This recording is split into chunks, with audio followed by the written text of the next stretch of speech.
going to do the NGMN exercise and also the variation NGA and MA.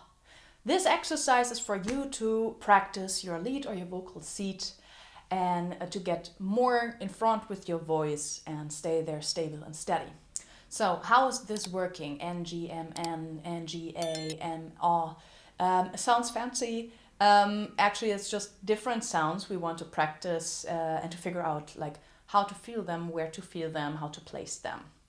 And therefore, we have to check out how our tongue is positioned, how our mouth is opened or not. And we're going to start with NGMN.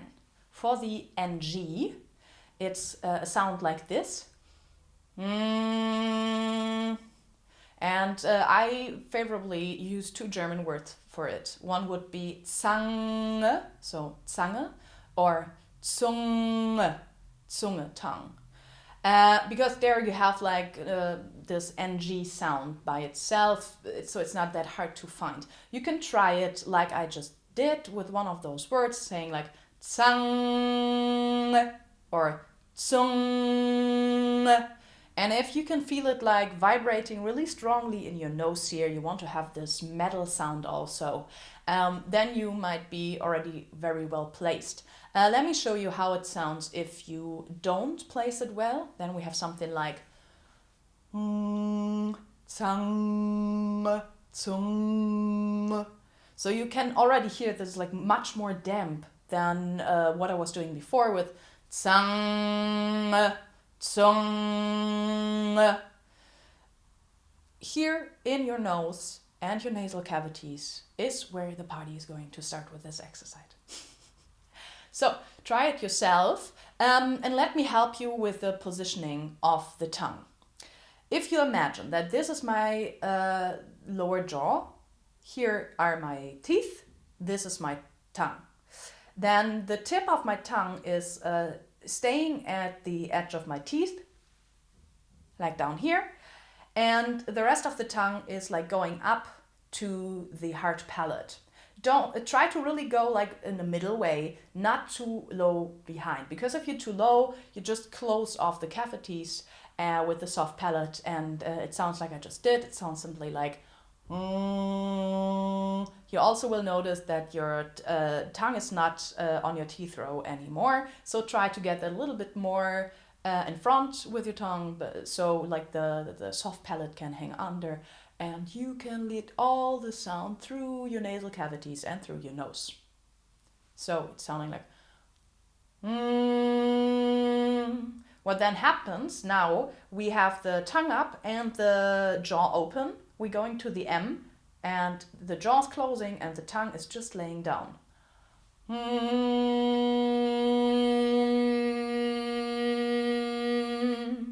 When you come there, you can feel it really nicely in your lips, this vibrating of your teeth rows, and also in your nose. It should sound like I just did it. The sound should be steady, continued with this metallic sound in it. What would happen if you do it wrong? Something like this.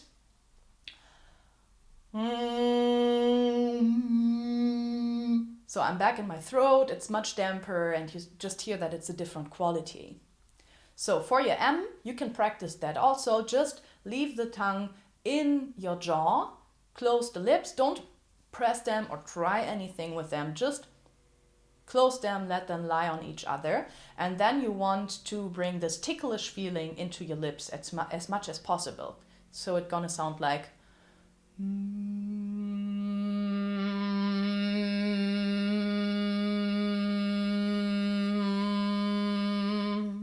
Now what I did was I started in the back of my throat and I slowly placed it more forward and more forward till I was really nicely in here. That's also where you can practice that and you can get there. You can take all the three sounds like separately first till you have the feeling like you have a grip, and then you can start binding them together.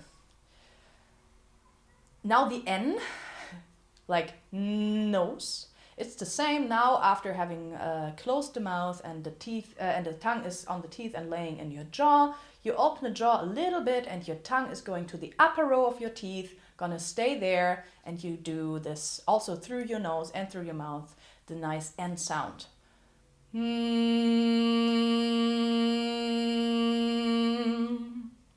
Wonderful. Now what I'm now doing, it was a little bit tickly on my tongue. If that happens, that's good. Actually, even though it's hard to speak afterwards.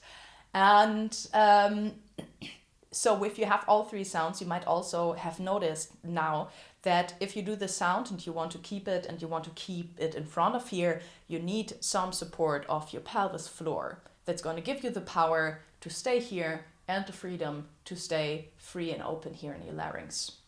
So if I put them all together,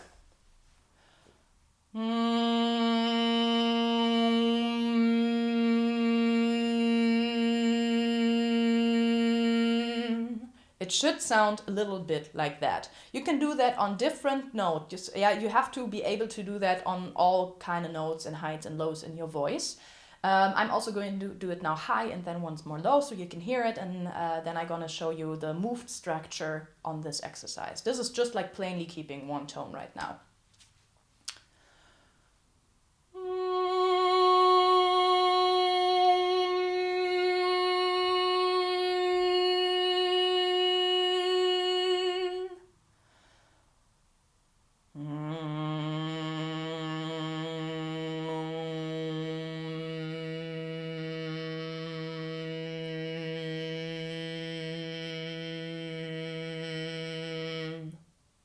What I'm also doing is keeping every sound for a while so I can correct my okay, let's cut that.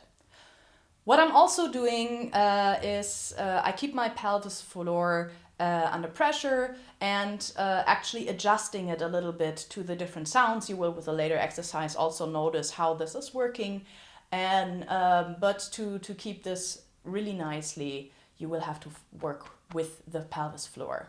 Because now we are going to go through different tones with this exercise. We start up, go down, come up, change, go down, come up, change. This is going to sound like this.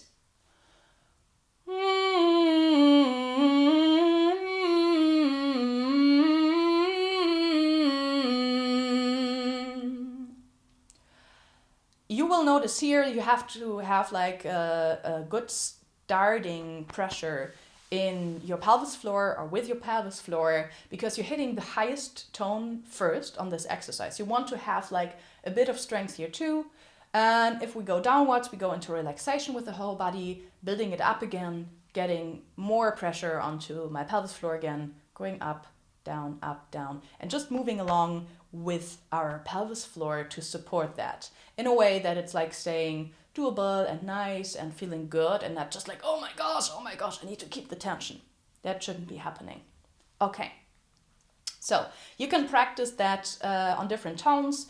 What I used to do was to go along my piano, just go one tone higher and higher and higher and higher, exercising it through head voice, middle voice, and chest voice to really have my lead everywhere, and whatever I'm doing with the voice, I want to know how it feels and I want to know how to engage it. Good. This is... No. Silent. Hier, Lennox.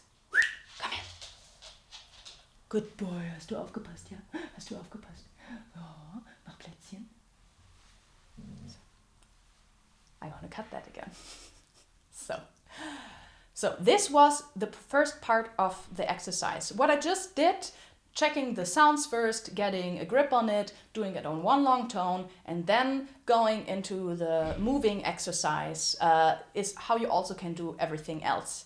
I'm gonna show you two more variations, but you can do it with all kinds of sounds. The next one would be NGA. The idea here is we have all the time an open jaw and only the tongue is moving, and we are losing hold back from our tongue. So we're gonna have to support the A a little bit more with our pelvis floor. It is sounding like this.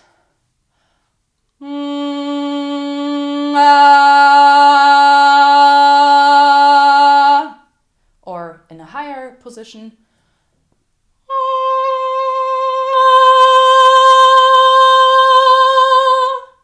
Or really low. So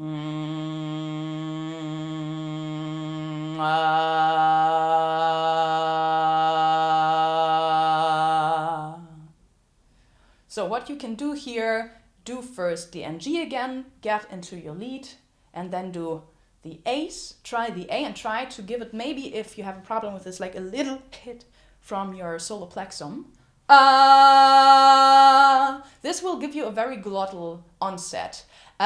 Take care that you don't shoot it into your throat, right? Because this is going to hurt. Usually you want to start this exercise if it starts moving a little bit more softer than I did in the first variation that I just did. There you want to go like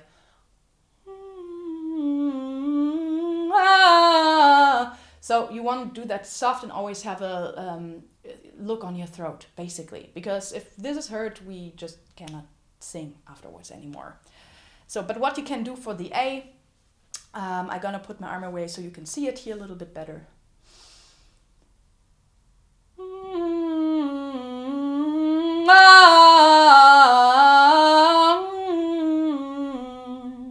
Or just on one line.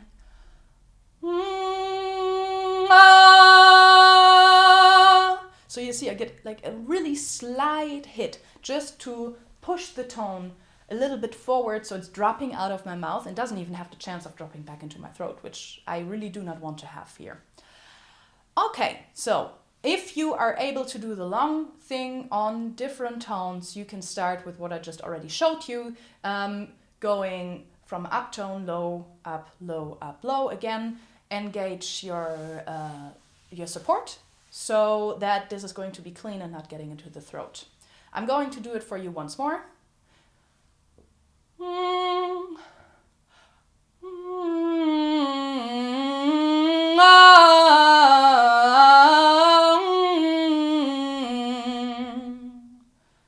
Okay, so if this is working for you, it's amazing.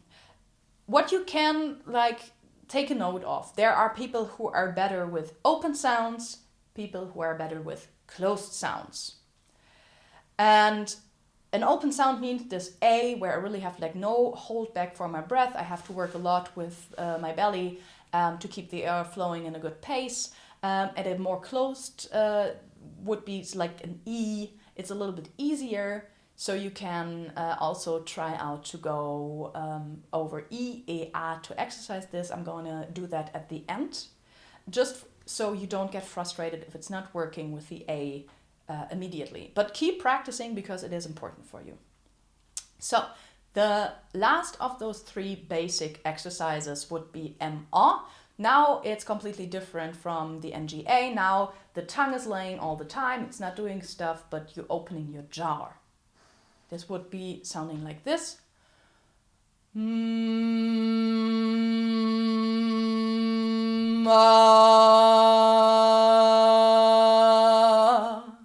what you want to do here, you don't want to do too many acrobatics with your mouth, right? So we don't want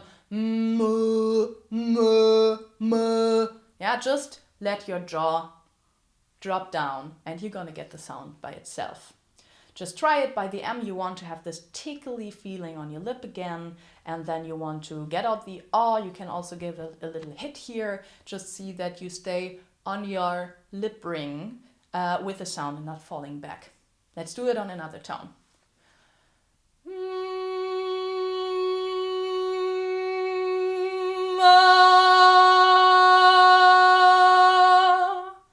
And also on a low tone again, because I think it's really nice to have all three ways to hear it once.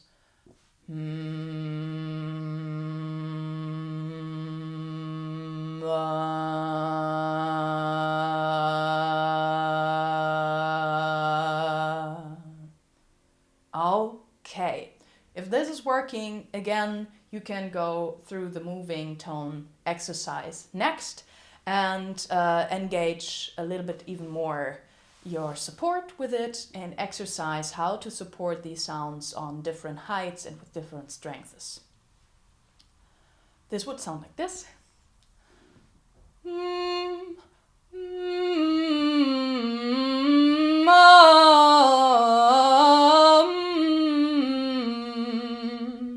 A little bit higher.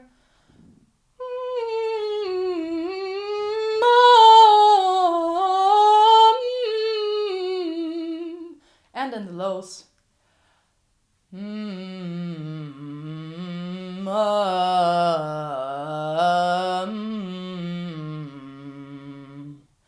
Every time when you go low, you want to keep your body relaxed, except of your support. That should be still working, and you want to have your lead. This is also a very nice way to practice your voice in the lower parts. Okay, last promised EEA for those who have a problem with the open sounds. We start just as before, we take the sound. So we want for the E, we want either you want to smile a little bit, or if you can, you want to pull off your lip like that. So we have the teeth row free, so the frequencies can be supported from there. So it would be like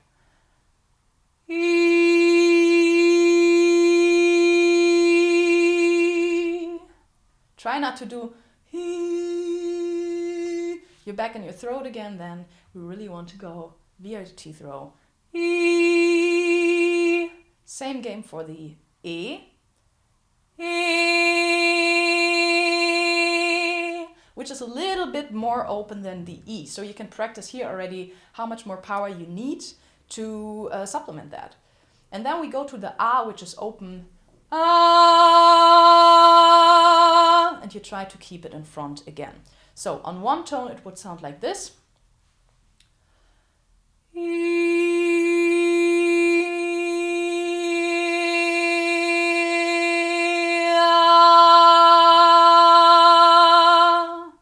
And again, your pelvis floor has to support that, or otherwise you will fall down fall back with your voice into your throat. Okay, so practice this again just on this long note, and if this is working better, you can start with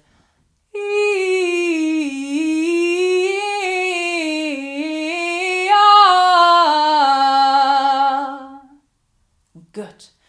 And again, here, I think it's self-explanatory. You can do it through all the tones. You should do it through all the voices and practice it, but always take care if your voice is getting tired. It's getting tired, give it a rest, drink something, or like stop it for the day, because then you probably already have done enough. I hope I can help you with that exercise.